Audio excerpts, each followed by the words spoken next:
Hi friends, this is Elena with Everything Plant Related, and just going to show you an update since last week. I've researched and learned a lot about pruning raspberries and blackberries. So here there were my Ann Fall Gold raspberries. You could see I pruned them all to the ground here because I do have Ann Fall Gold is ever-bearing, meaning they make fruit in July and then September through frost. I only wanted the fall harvest on these, and I do have summer bearing only that will give me summer harvest. So those I just cut to the ground, so they will not have a first harvest in July. They'll have the fall harvest September and later.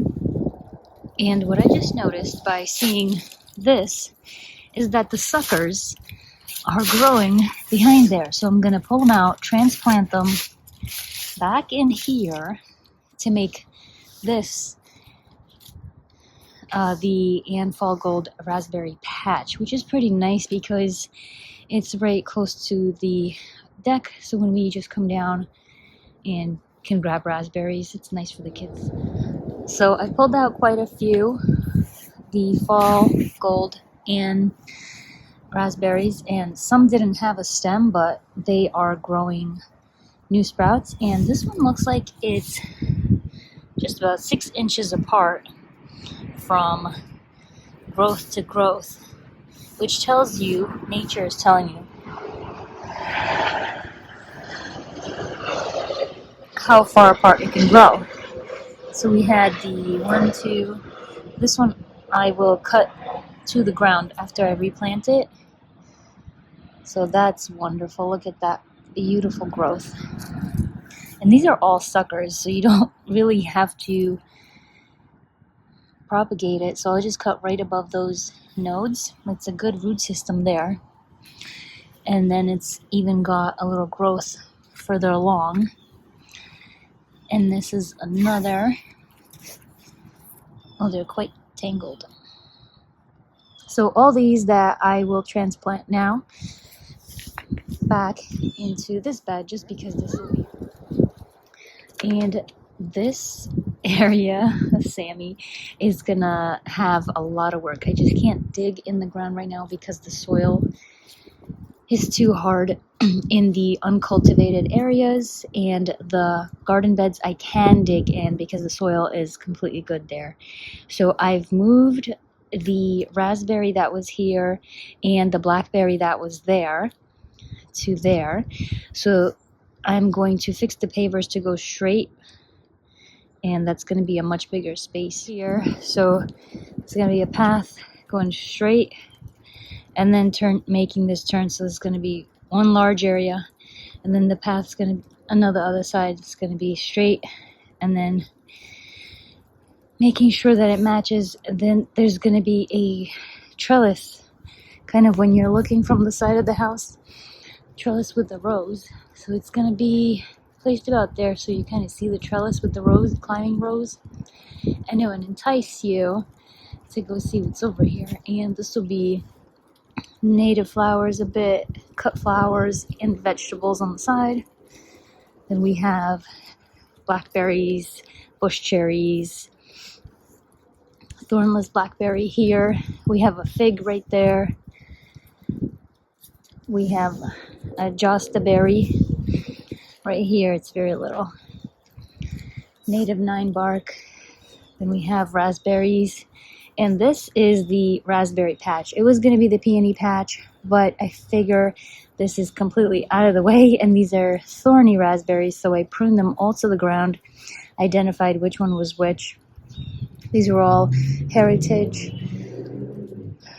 and this one is purple royalty, so that one is a summer bearing only, so I cut it to about 3 feet. And you see there's some here, pruned to 3 feet. The purple and the black are summer bearing only, and these are all red and also the double gold. So I transplanted from that bed because it was kind of going over the archway, and could scrape a little kid if they're running. This is a thornless blackberry Navajo. It's really cool. I'm learning about the growth habits, so it throws up these long stalks and like 20 feet long, and I pruned it to about 4 feet, and then it throws out the canes. So I pruned the side shoots to about 3 feet, 2 feet as well. So hopefully it'll do more side growths that will have blackberries. So we'll see. Apparently that's correct on how to prune things.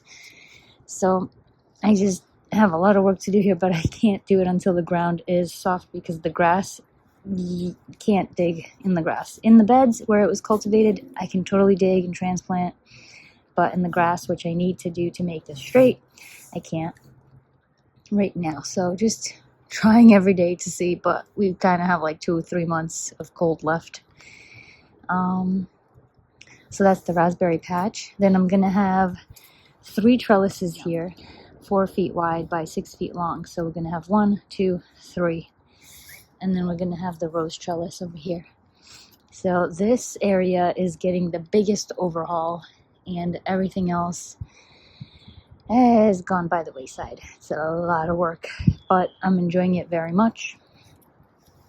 This is the plum. Apparently you're not supposed to cut those off, which I did over here. Unfortunately, I didn't know like 2 years ago when I first got this. So, and also by accident pruned its main leader, but it's fine because it's got 2 now. So hazelnuts, bush cherries, all kinds of things, blueberries. Oh yeah, I moved my little tiny blueberry. There's one there, there's one there, and there's one here. So we're gonna have blueberries by the edge, and then we're gonna have like flowers and then vegetables. So it's gonna be pretty nice. It's a lot to do. It's gonna be, the path is gonna be wide enough for a lawnmower to go by once. And we'll see what the trellis does to the grass, because I don't know if the grass will die underneath, because I don't know how much sun will be going through. They will be about 1/2 foot apart, except for where the AC is. That's 3 feet, so that's going to have some sunlight coming through. This is mostly sun, and this is full sun. So this is mostly sun, and then it goes to part shade to mostly shade over there. So let's see how it goes. I'm extremely excited, but I can't do anything about it because I can't dig. It's okay. I'm going to go ahead and try to propagate these and fall gold canes because they have green growth, and I couldn't find anything online that says whether I can or cannot propagate these by cuttings like this. So I'm just going to try it and see if they survive. If you have any information, please share, because I don't know, it just feels kind of weird throwing out these green live things when they can make roots for me. So, alright, see you friends.